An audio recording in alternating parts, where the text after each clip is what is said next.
یہاں جائیے آپ سے چند باتیں کریں گے.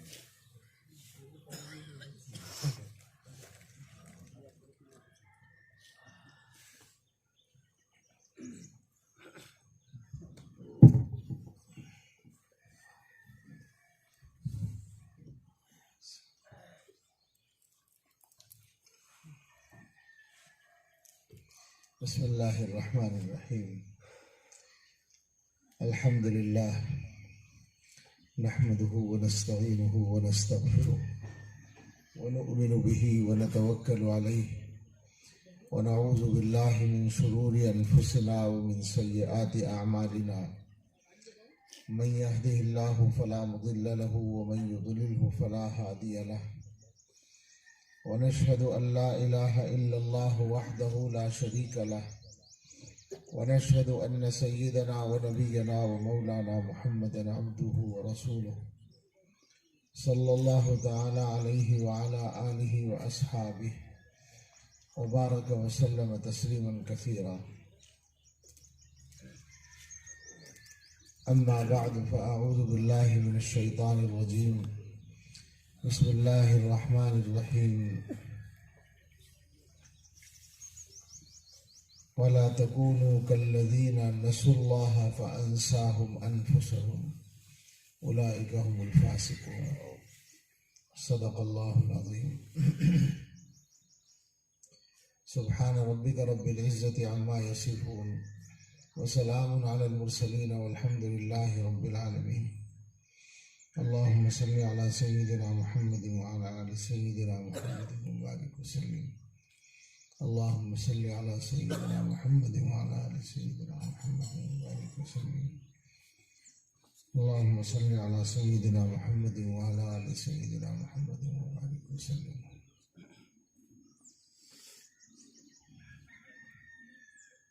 اللہ تعالیٰ کا شکر ادا کرتے ہیں کہ اللہ نے ایک اصلاحی نظام میں اور اصلاحی مجلس میں شرکت کی توفیق دی. اس وقت کوئی تفصیلی بات نہیں کرنی، 2-3 باتیں. عام طور پر میرے حصے میں کسی بھی جگہ یہ آتا ہے کہ کچھ باتیں ایسی کہوں جو ضروری لگیں اور جن کی وجہ سے کچھ غلط فہمیاں دور ہوں یا غلطیاں دور ہوں. اگرچہ میں خود غلطیوں کا پتلا ہوں مگر ڈیوٹی یہی ہوتی ہے عموماً. کبھی میں خود مقرر کرتا ہوں، کبھی کسی اور سے مقرر ہوتی ہے. زامبیا میں بھی بعض مرتبہ بیان ہوا تو اسی طرح کی بات ہوئی. ڈرتے ڈرتے میں نے سب کچھ کہا، پھر بعد میں حضرت کی طرف سے تائید و تحسین مل گئی تو آسانی ہو گئی. اس وقت ایک بات تو صرف یہ یاد دہانی کے طور پر ہے اور پہنچانے کے لیے ہے دوسروں تک کہ یہ جو سرگرمیاں ہیں تصوف کے نام سے، یہ کوئی رسم نہیں ہے اور کوئی گروپ بندی نہیں ہے، کوئی اپنی پارٹی بنانے کی کوشش نہیں ہے. عام طور پر لوگوں کا مزاج ہے کہ جب کہیں کوئی اس طرح کا کام ہوتا ہے تو وہ اس کو شبہ کی نظر سے دیکھتے ہیں. بدگمانی تو مسلمانوں کے مزاج میں عام ہے. بالکل ہر آدمی کا مزاج یہ بنا ہوا ہے کہ وہ اپنے کام کو صحیح سمجھتا ہے اور دوسرے کے کام کو غلط سمجھتا ہے. اگر وہ غلط فہمی دور کر لے رابطہ کر کے تو بھی کام ٹھیک ہو جائے.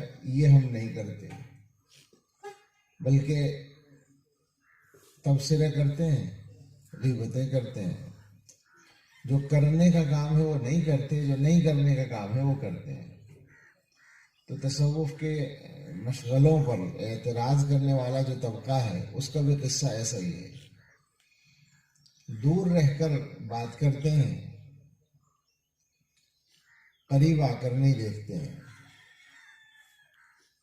تو یہ وضاحت ہے، اور یہ ان کے لیے بھی ہے اور ہمارے لیے بھی ہے کہ ہم بھی اس کو کوئی گروپ نہ سمجھیں، ہم بھی اس کو کوئی پارٹی نہ سمجھیں، بلکہ یوں سمجھیں کہ کچھ ایسے مسلمان، کچھ ایسے اللہ کے بندے جنہیں اللہ تعالیٰ نے یہ توفیق دی کہ وہ اپنی اصلاح کی فکر کریں۔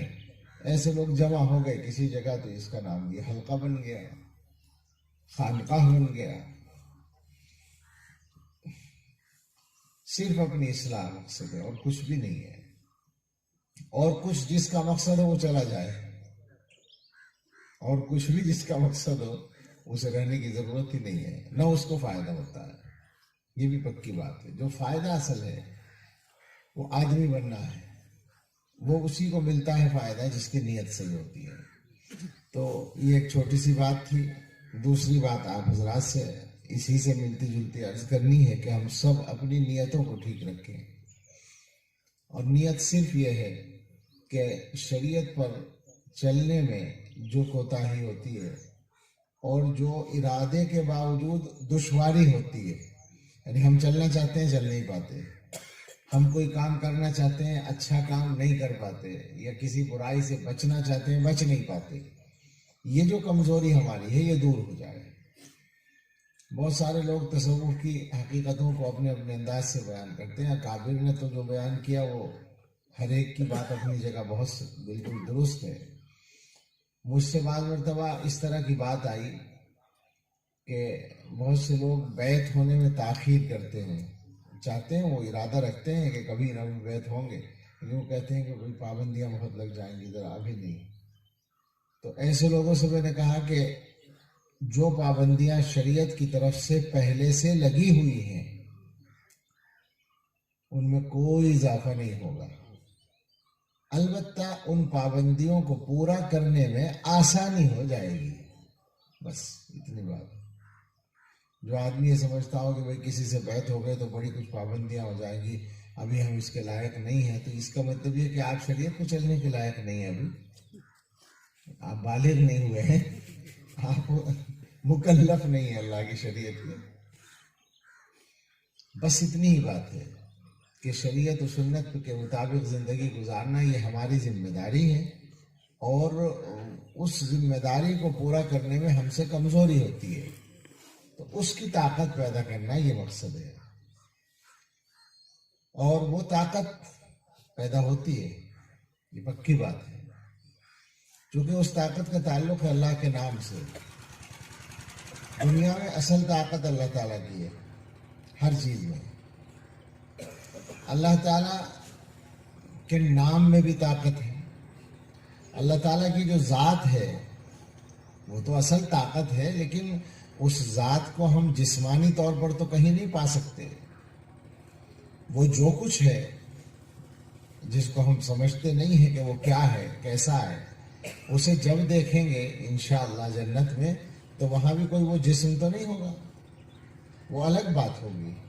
وہ دنیا میں دیکھنے کے لیے آنکھیں ضروری ہیں، اور جس چیز کو دیکھا جائے اس کا جسم ہونا ضروری ہے، یعنی مٹیریل تو چاہیے نا دیکھنے کے لیے، مادہ ہونا چاہیے کوئی۔ اگر مادہ نہیں ہے تو نظر نہیں آئے گا، بلکہ بعض مادے بھی نظر نہیں آتے، جیسے ہوا ہے وہ بھی ایک جسم ہے مگر نظر نہیں آتی۔ تو دنیا میں دیکھنے کے لیے کم سے کم یہ ضروری ہے کہ جسم ہو۔ آخرت میں اللہ تعالیٰ ایسی بینائی عطا کر دیں گے کہ جسم کے علاوہ چیزوں کو بھی دیکھ سکیں۔ وہ طاقت جب حاصل ہوگی تو اللہ تعالیٰ کا دیدار ہوگا انشاءاللہ۔ تو ذات کے اعتبار سے اللہ تعالیٰ کو دیکھنا اور چھونا یا پانا یا ملنا یہ تو ممکن نہیں ہے، لیکن اللہ تعالیٰ کا قرب حاصل کرنے کے اعتبار سے ہم اللہ کو پا سکتے ہیں، اور اس کا راستہ اللہ کا نام ہے۔ یعنی ایک تو ہے اللہ کی ذات اور ایک ہے اللہ کا نام۔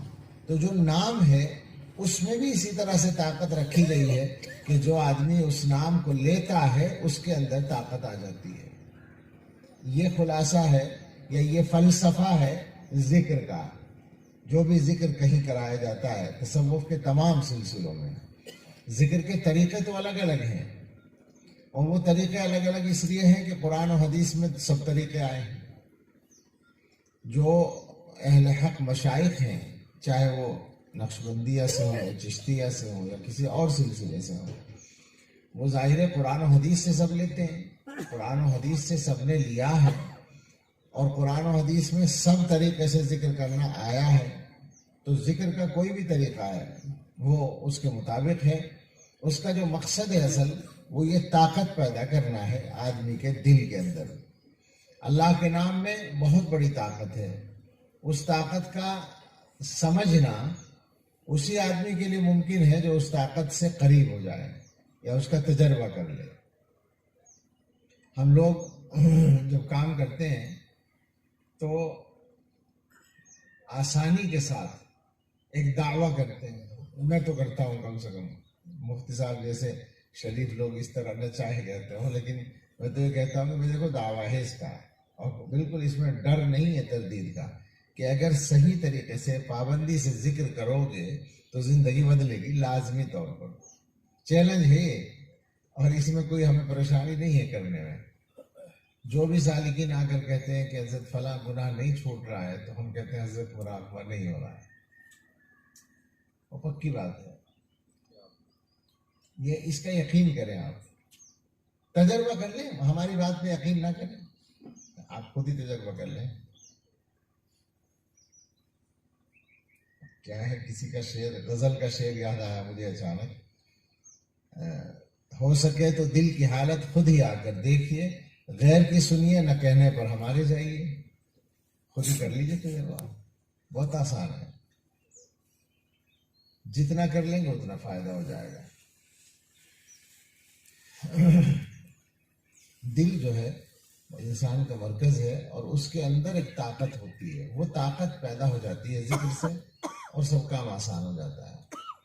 یہ کیسے ہوتا ہے کہ آدمی کو بدکاری کرنے کا آسان موقع ملتا ہے، جس میں نہ بدنامی کا ڈر ہے فوری طور پر، اور نہ اس کی طرف سے رکاوٹ ہے، وہ تو راضی ہی ہے، نہ کوئی دیکھنے والا ہے، نہ پتہ چلے گا، نہ کوئی سزا ملے گی، لیکن وہ آدمی یہ کہہ کر ہٹ جائے کہ مجھے اللہ کا ڈر ہے۔ یہ والی طاقت، جہاں کوئی خطرہ نہیں ہو وہاں وہ اس گناہ سے بچ جائے۔ اور صرف بدکاری اور زنا کی بات نہیں ہے، گناہ تو سبھی ہے۔ ایک آدمی کو پیسہ کمانے کا موقع ہے اور وہ ناجائز طریقے پر پیسہ کما سکتا ہے، رکاوٹ نہیں ہے کوئی، وہاں وہ یہ کہہ کر چھوڑ دے کہ یہ میرے اللہ کے حکم کے خلاف ہے، یہ بھی طاقت چاہیے۔ تو ہر گناہ کو چھوڑنے کی طاقت اور طاعتوں کے کرنے کی طاقت، یہ خلاصہ ہے، یہی مقصد ہے، یہی نتیجہ ہے ذکر کرنے کا۔ مگر اس میں ایک بات، تیسری بات یہ آ گئی، یہ بھی شامل کر لیں کہ فائدہ ہونے کے لیے دو شرطیں ہیں، ایک نیت صحیح ہو اور ایک طریقہ صحیح ہو۔ ایسا بھی دیکھا ہے کہ بعض سالکین کئی گھنٹے مراقبہ کرتے ہیں، ثواب تو ان کو ضرور ملے گا جب اللہ کی یاد میں بیٹھ رہا ہے ایک بیچارہ، لیکن وہ صحیح نہیں کر پاتے ہیں تو ان پر اس کے اثرات نظر نہیں آتے۔ تو صحیح طریقے سے اپنے مشائخ سے سیکھ کر، اور کوئی مشکل مضمون نہیں ہے، ایسا نہیں ہے کہ میں کوئی خاص بات کہہ رہا ہوں کہ بھئی بہت باریک بات ہے، سیدھے سادے انداز میں، وہم میں پڑے بغیر، وسوسے میں پڑے بغیر۔ بہت سے لوگ تو وسوسوں میں پڑ جاتے ہیں نا، اس کی وجہ سے ان کا دھیان صحیح کام پر نہیں رہتا، اس سے بچنے کے لیے بات کر رہا ہوں میں، کہ صحیح طریقے سے ہو جائے، اور اس سے پہلے ضروری ہے کہ نیت صحیح ہو۔ نیت اگر صحیح نہیں ہوتی کسی بھی عمل میں، تو آپ اتنا تو جانتے ہی ہیں کہ مقبول نہیں ہوتا۔ اعمال کی مقبولیت نیت پر موقوف ہے۔ میں اس کو یوں کر کے کہتا ہوں کہ نافع بھی نہیں رہتا۔ نیت اگر صحیح نہ ہو تو عمل کا فائدہ بھی نہیں ہوتا، یہ پکی بات ہے۔ جو اصل فائدہ ہے وہ نہیں ہوتا۔ ہو سکتا ہے وقتی طور پر کوئی دوسرا فائدہ ہو جائے، ایسا بھی ہم نے دیکھا ہے۔ دوسرے فائدے سے مراد دنیا کا کوئی فائدہ ہو جائے، ایک آدمی سر جھکا کے 2 گھنٹے روزانہ بیٹھ رہا ہے، تو دوسرا آدمی سمجھے کہ بھئی بڑا بزرگ آدمی ہے، کچھ فائدہ ہو جائے دنیا کا، یہ ہو سکتا ہے۔ میں بہت خراب بات کہہ رہا ہوں کیا کریں، جو سچ حقیقت ہے وہ بتا رہا ہوں۔ لیکن وہ فائدہ جو مقصود ہے، جو اصل اندر کو ٹھیک کرنا ہے، وہ نہیں ہوگا. ہمارے حلقوں میں، تصوف کے حلقوں میں جو بگاڑ پایا جاتا ہے اس کی وجہ یہی ہوتی ہے کہ جہاں نیت صحیح نہیں ہوتی وہاں گڑبڑ ہو جاتی ہے. یہیں سے میری اگلی بات بھی شروع ہو گئی، چوتھی بات کہہ لیجیے اس کو، کہ ہمارے جو اپنے گویا سلوک سے تعلق رکھنے والے لوگ ہیں، میری مراد صرف اپنے سلسلے کی بات نہیں ہے، مختلف سلسلوں سے تعلق رکھنے والے جتنے بھی سالکین ہیں ان سب کے لیے ایک بات اور ہے. اور یہ میں اس لیے بھی کہہ سکتا ہوں کہ میرا تعلق دیوبند سے ہے، تو آپ کا نقشبندی سلسلہ ہو یا چشتی سلسلہ ہو، ان سب کے ٹھیک ہونے کے لیے دیوبندی ہونا ضروری ہے.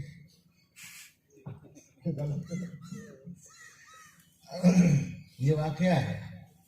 یہ سلسلے تو پرانے ہیں، پہلے سے چلے آ رہے ہیں، اور ہر سلسلے میں بدعتیں آئی ہیں. تو بدعت سے جب تک الگ نہیں ہوگا تو کیسے ٹھیک ہوگا؟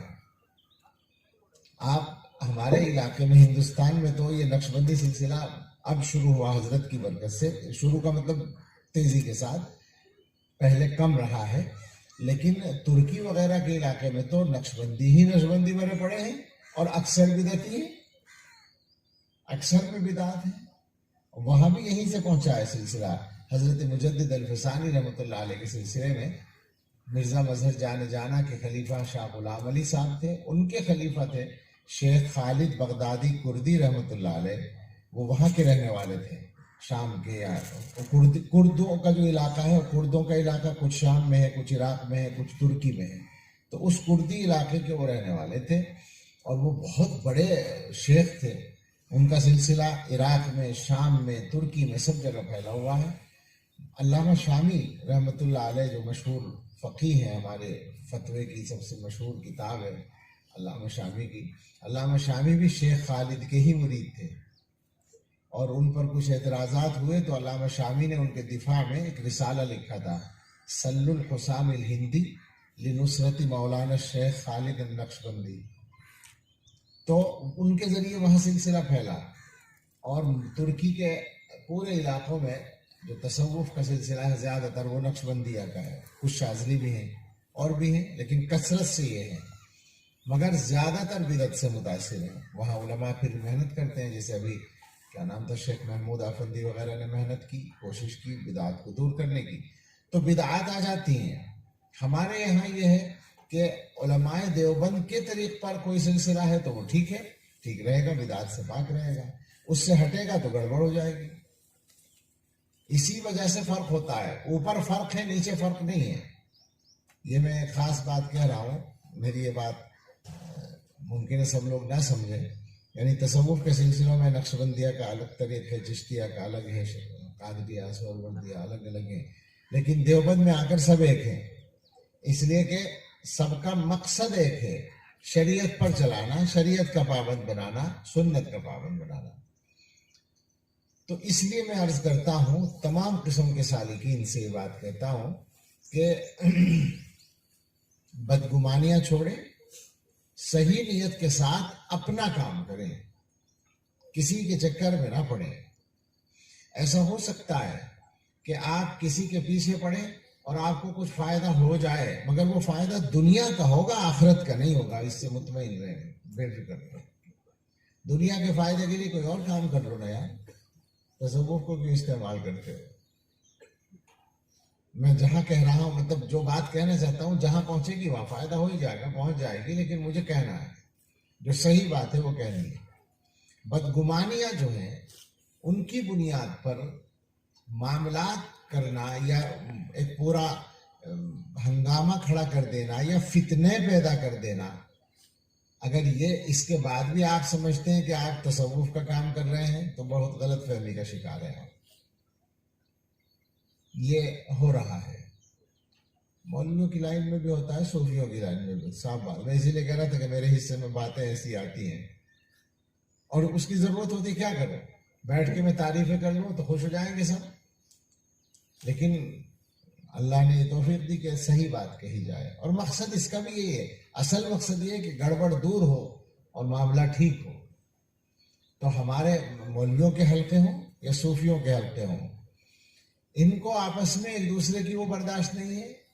بھائی اگر اللہ مقصد ہے, اللہ کو راضی کرنا مقصد ہے, تو تمہیں کیا پریشانی ہے؟ ایک آدمی کام کر رہا ہے, اسے کرنے دو.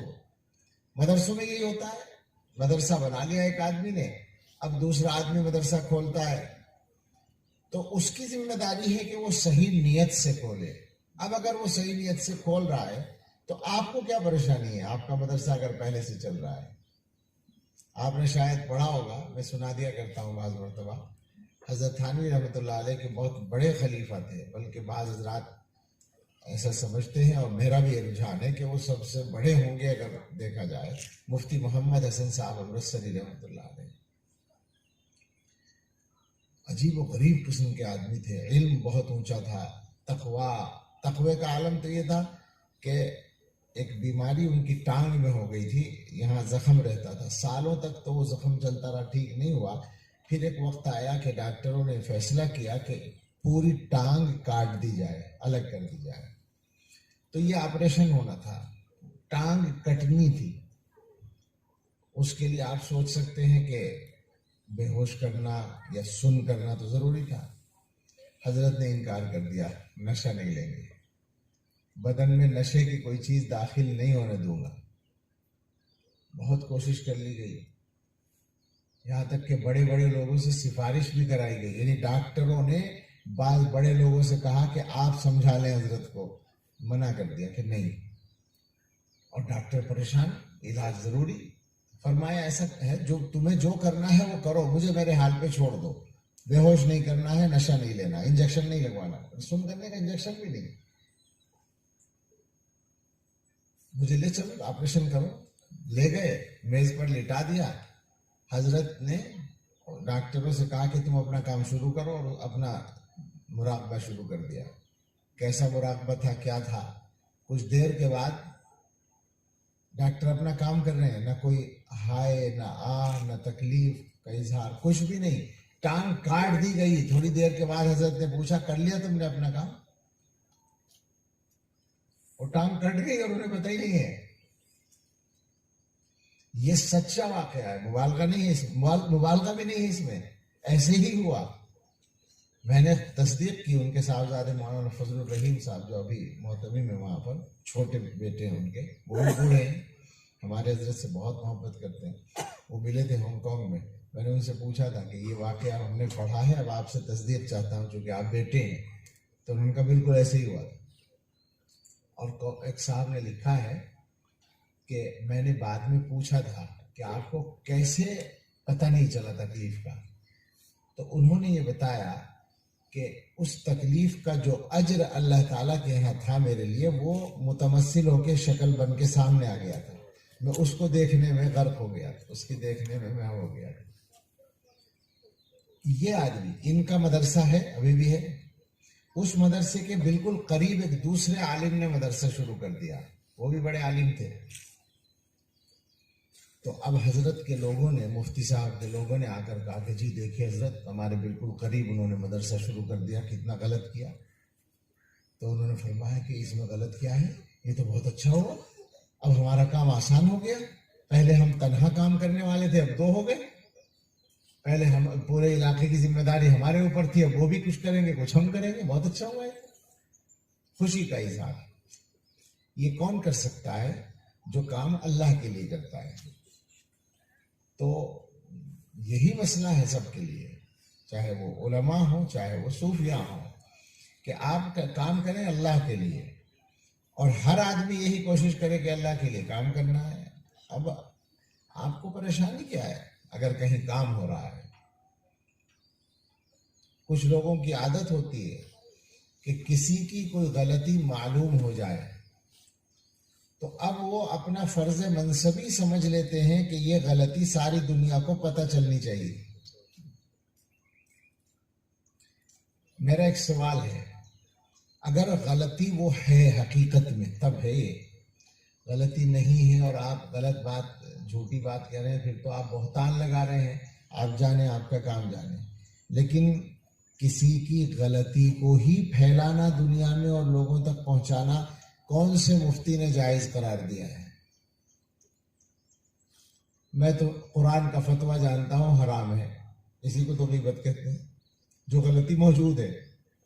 میرا ایک عیب آپ کو معلوم ہو گیا، قرآن نے، اللہ نے یہ بتایا کہ اپنے بھائی کی اصلاح کی فکر تو آپ کریں، امر بالمعروف کریں، نہی عن المنکر کریں۔ آپ مجھ سے ملیں اور مجھے سمجھائیں کہ دیکھو تم یہ غلطی کر رہے ہو، تمہیں ایسا نہیں کرنا چاہیے، اچھی بات نہیں ہے، تنہائی میں خیر خواہی سے سمجھائیں، تو یہ شریعت کے حکم کی تعمیل ہوگی۔ اور آپ دنیا میں بیان کرتے پھریں کہ فلاں آدمی ایسا کرتا ہے، یہ غیبت ہوگی، یہ مسلمان کی عزت کو خراب کرنا ہوگا، جو بالکل حرام ہے۔ مگر لوگ ایسے کرتے ہیں جسے کوئی ثواب کا کام، کسی کو نہیں چھوڑتے، نہ کسی بڑے کو چھوڑتے ہیں نہ کسی چھوٹے کو چھوڑتے ہیں۔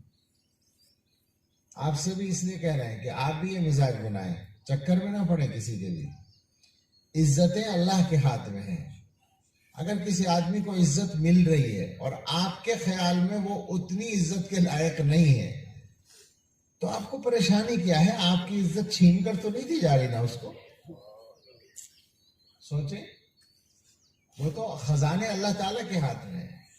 حضرت فرمایا کرتے ہیں کہ جو آدمی کسی سے حسد کرتا ہے وہ گویا یہ چاہتا ہے کہ اللہ تعالیٰ اپنی نعمت تقسیم کرنے کے لیے اس سے مشورہ کیا کرے کہ بھئی میں فلاں آدمی کو عزت دینا چاہتا ہوں، بتاؤ عزت کے لائق ہے یا نہیں؟ یا فلاں آدمی کو پیسہ دینا چاہتا ہوں، وہ اس پیسے کے لائق ہے یا نہیں؟ آپ سے پوچھیں اللہ تعالیٰ کیا بات ہوئی؟ اہم یقسمون رحمت ربک، مکے والوں نے اعتراض کیا تھا رسالت پر، انہوں نے کہا تھا کہ لولا نزل هذا القرآن على رجل من القريتين عظیم، یہ جو مکہ طائف دو شہر ہیں ان میں سے کسی بڑے آدمی پہ قرآن آتا ہے، یہ غریب آدمی پہ کیوں آ گیا حضرت محمد صلی اللہ علیہ وسلم پہ؟ تو اللہ تعالیٰ نے فرمایا کہ آپ تقسیم کریں گے ہماری رحمت کو؟ آپ ہوتے کون ہیں؟ ہمارا کام ہے، اللہ اعلم حیث یجعل رسالتہ، اللہ تعالیٰ جانتے ہیں رسالت کہاں دینی ہے۔ اسی طرح اللہ تعالیٰ جانتے ہیں کہ عزت کس کو دینی ہے، پیسہ کس کو دینا ہے، شہرت کس کو دینی ہے، سب اللہ کے ہاتھ میں ہے، کسی کی انسان کے ہاتھ میں نہیں ہے۔ پریشان ہونے کی ضرورت نہیں ہے، پریشان ہوگے تو بس پریشان ہی رہو گے، فائدہ کچھ نہیں ہوگا، ہوتے رہو پریشان۔ ایک آدمی کو اللہ نے عزت دے دی، یہ تو کر سکتے ہیں آپ کچھ دنوں کے لیے کہ اس کی عزت میں تھوڑا سا خلل ڈالیں، لیکن اس کا فائدہ یہ ہوگا کہ آپ کو اللہ کے عذاب بھگتنا پڑے گا، اور اس کی عزت کچھ دنوں کے لیے مجروح ہونے کے بعد دوبارہ بڑھ جائے گی، جو مقصد تھا وہ بھی حاصل نہیں ہوگا۔ یہ پکی بات ہے۔ ہمارے سارے اکابر نشانے پر آئے ہیں، جانے کیا کیا کہا گیا ہے، لیکن بعد میں انجام کیا ہوتا ہے؟ مثال کے طور پر ایک نام میں بیان کر دوں، شیخ الاسلام حضرت مدنی رحمۃ اللہ علیہ، ساری دنیا ان کو جانتی ہے، آسان ہے مثال۔ ان کی مخالفتیں کس قدر ہوئی اس کا اندازہ آپ اس بات سے لگائیں کہ مصر سے ایک عالم آئے تھے دیوبند، اور یہاں ہو کر وہ چلے گئے۔ وہاں پر علامہ حضرت مولانا محمد یوسف بن نوری رحمۃ اللہ علیہ اس زمانے میں مصر گئے ہوئے تھے ایک علمی کام کے لیے، تو وہاں ان کی ملاقات ان عالم صاحب سے ہوئی جو یہاں ہو کر گئے تھے۔ انہوں نے پوچھا ان سے کہ وہاں کیسا دیکھا دیوبند کو، کیسا پایا، دارالعلوم علماء کس کس سے ملاقات ہوئی۔ انہوں نے اپنے تاثرات کا اظہار کیا، بہت تعریفیں کی۔ تو انہوں نے پوچھا حضرت مولانا حسین احمد صاحب سے ملاقات ہوئی، حضرت مدنی رحمۃ اللہ، تو انہوں نے کہا کہ نہیں وہ تو سفر میں تھے، میری ان سے ملاقات نہیں ہو سکی۔ لیکن وہ مصری عالم کہہ رہے ہیں کہ وہ سفر میں تھے، ملاقات نہیں ہوئی، لیکن ان کے موافق اور مخالف جو باتیں وہاں میں نے سنی، یعنی تعریفیں بھی سنی اور برائیاں بھی سنی، تو ان سے یہ سمجھ میں آیا کہ یا تو وہ فرشتہ ہے یا شیطان ہے۔ یہ مصری عالم نے کہا کہ جو ان کی موافقت میں سنا ہے تو وہ فرشتہ ہوں گے، اور جو مخالفت میں سنا وہ بھی اتنا سنا ہے کہ گویا یا تو وہ شیطان ہے۔ تو حضرت مولانا بن نوری رحمۃ اللہ علیہ نے فرمایا کہ وہ فرشتہ ہی ہے، آپ نے جو تعریف میں سنا وہ صحیح ہے۔ تو اس سے اندازہ کیا ہوتا ہے کہ اتنے بڑے لوگوں کی بھی برائی اتنی اس حد تک کرتے ہیں، لوگ کسی کو نہیں چھوڑتے۔ مگر آپ پوچھیں وہ برائی کرنے والے کہاں پائے جاتے ہیں؟ تاریخ کے کسی کونے خدرے میں بھی کہیں ملیں گے آپ کو؟ اور حضرت مدنی کا نام اونچا ہے، ساری دنیا جانتی ہے، عزت ہے۔ تو اس طرح ہو سکتا ہے کہ کسی بڑے کو یا چھوٹے کو، کسی کو بھی آپ پریشان کر دیں کچھ دنوں کے لیے، کوئی آدمی پریشان کر دے، لیکن انجام کے اعتبار سے اس کا فائدہ ہوگا اور اس کا نقصان ہوگا، دنیا میں بھی ہوگا، لیکن آخرت کا نقصان تو کہیں گیا ہی نہیں اگر توبہ نہیں کی، اگر معافی نہیں مانگی۔ اگر کسی کو تکلیف پہنچا کر معافی نہیں مانگی تو آخرت کا نقصان تو پکا ہے۔ تو کم سے کم سالکین کا مزاج تو یہ نہیں ہونا چاہیے، صوفیاء کا مزاج تو یہ نہیں ہونا چاہیے۔ کس منہ سے لوگ اپنے آپ کو صوفی کہتے پھرتے ہیں، خواہ مخواہ اپنی مشیخت کے پروپیگنڈے کراتے ہیں اور اس کے بعد یہ سب حرکتیں کرتے ہیں۔ اللہ بچائے، اللہ صحیح توفیق دے۔ میرا نشانہ کوئی متعین آدمی نہیں ہے، ذہن میں بھی میں کسی متعین کو رکھ کر بات نہیں کر رہا ہوں، لیکن چونکہ یہ چیزیں ہوتی ہیں تو ایسی جگہوں سے یہ پیغام بھی تو جانا چاہیے نا، جہاں ہم تصوف اور سلوک کے سلسلے میں جمع ہو رہے ہیں، تو یہاں سے یہ پیغام جائے، ہمارے اپنے احباب کے لیے بھی جائے اور دوسروں کے لیے بھی جائے کہ ہم سب صحیح نیت سے صحیح کام کریں، کم سے کم اپنی زبان پر قابو رکھیں اور غلط مقاصد کے لیے محنت نہ کریں، اپنی صلاحیتوں کو استعمال نہ کریں۔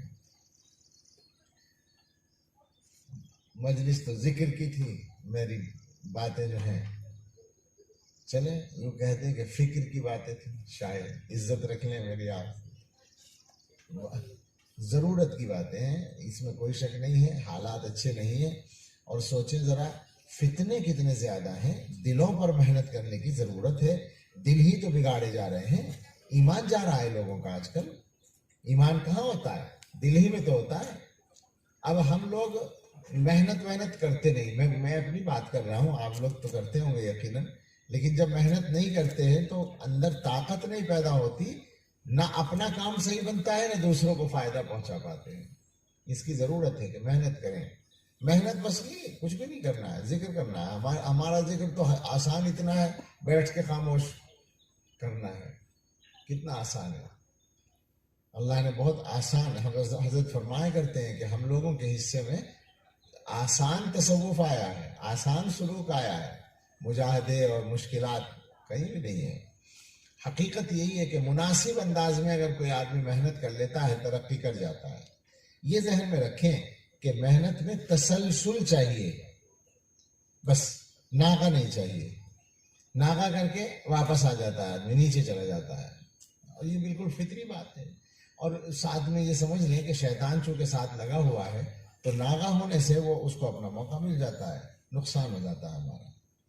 عام طور پر سالکین کی یہی شکایت ہوتی ہے کہ پابندی نہیں ہوتی، تو کچھ چیزوں کی پابندی تو ہوتی ہے نا، مثلا کھانا کھانے کی پابندی تو روزانہ ہوتی ہے، اور جو مثلا نماز کے عادی ہیں تو ان کی نماز کی پابندی بھی روزانہ ہوتی ہے، نماز تو روزانہ پڑھتے ہیں، تو جب نماز روزانہ پڑھتے ہیں تو 5 منٹ کے لیے ہر نماز کے ساتھ مراقبہ بھی ہو جائے، 20 منٹ کے لیے، آدھے گھنٹے کے لیے، جتنی بھی اللہ توفیق دے۔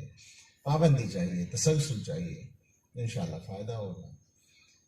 یہاں الحمدللہ اللہ نے جنگل میں منگل بنانے کا موقع دیا ہے، مولانا مفتی صاحب کو اللہ تعالیٰ حفاظت میں رکھے اپنی، اور آسانیاں دے کام کی۔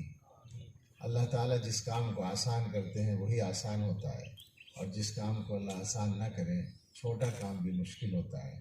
اللہ کی مدد کے بھروسے پر کام کریں، اللہ مدد کریں گے۔ اللہ ہم سب کو فائدہ اٹھانے کی توفیق۔ آمین۔ وآخر دعوانا الحمدللہ۔ کیا ہے؟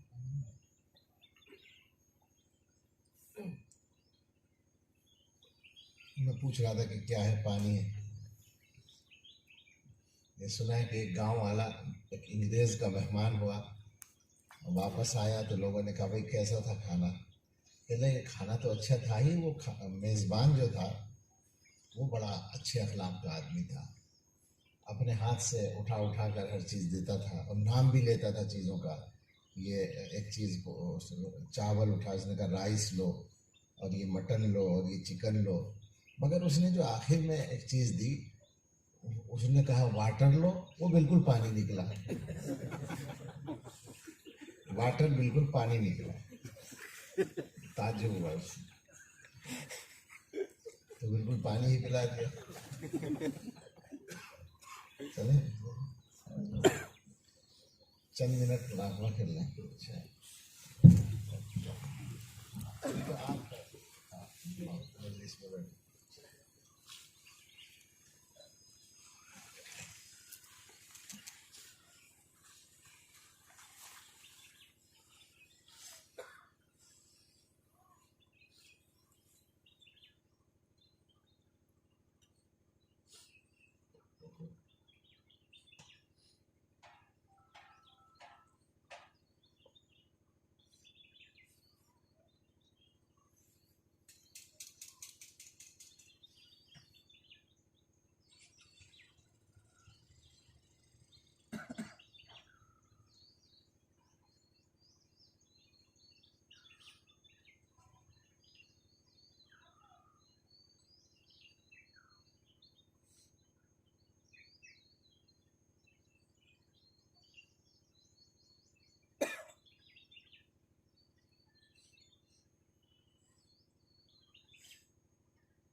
لا الہ الا اللہ الحمد للہ رب العالمین والصلاة والسلام علی سیدنا مولانا محمد وآلہ واصحابہ اجمعین ربنا آتنا فی الدنیا حسنة وفی الآخرة حسنة وقنا عذاب النار اللهم وفقنا لما تحب وترضى من القول والعمل والفعل والنية والهدي إنك على كل شيء قدير. اے اللہ ہم سب کے گناہ معاف فرما، اللہ ہمیں اپنی دائمی اور سچی یاد نصیب فرما، اللہ ہمارے دلوں پر خاص رحمت کی نظر ڈال دی، اے اللہ اس پورے نظام پر اپنی خاص رحمت کی نظر ڈال دی، اے اللہ جو مجلس یہاں منعقد ہو رہی ہے اپنے فضل سے اس کو نافع بنا دی، اور جو ارادے یہاں کے لیے ہیں اللہ ان میں برکتیں عطا فرمائے، نظر بد سے اور شرور و فتن سے حفاظت فرمائے، اللہ اپنی بارگاہ میں قبولیت عطا فرمائے، آسانیاں عطا فرمائے، اے اللہ ہم سب کو اپنے اچھے بندوں میں شامل فرمائے، جسمانی روحانی اخلاقی بیماریوں سے ہمیں شفا عطا فرمائے، مفتی صاحب کے کاموں میں اللہ تعالیٰ اور برکتیں عطا فرمائے، اور اپنی خاص رحمت کو اس جگہ کی طرف متوجہ فرمائے، اے اللہ اس جگہ کو اپنے دین کے لیے، اصلاحی کاموں کے لیے، تعلیم و تربیت کے لیے، ذکر کے لیے، عبادت کے لیے اور تمام دینی کاموں کے لیے قبول فرمائے، ہم سبھی کو اللہ قبول فرمائے، ہمارے جمع ہونے کو قبول فرمائے، نافع بنائے، اللهم احسن عاقبتنا في الامور كلها واجرنا من خزي الدنيا وعذاب الاخره، اللهم انا نسالك الثبات في الامر ونسالك عزيمه الرشد ونسالك الغنى عن الناس ولا حول ولا قوه الا بالله، اللهم انا نسالك الصحه والعفه والامانه وحسن الخلق والرضا بالقدر، اللهم لك الحمد شكرا ولك المن فضلا، اللهم انا نسالك التوفيق لمحابك من الاعمال وصدق التوكل عليك وحسن الظن بك، سبحان خالق النور، اللهم لا تهلكنا فجاءة ولا تأخذنا بغتة ولا تغفلنا عن حق ولا وصية، اللهم إنا نسألك صحة في إيمان وإيمانا في حسن خلق ونجاحا تتبعه فلاحا ورحمة منك وعافية ومغفرة منك ورضوانا، اللهم إنا نسألك خير المسألة وخير الدعاء وخير النجاح وخير العمل وخير الثواب وخير الحياة وخير الممات إنك على كل شيء قدير، ربنا تقبل منا إنك أنت السميع العليم وتب علينا إنك أنت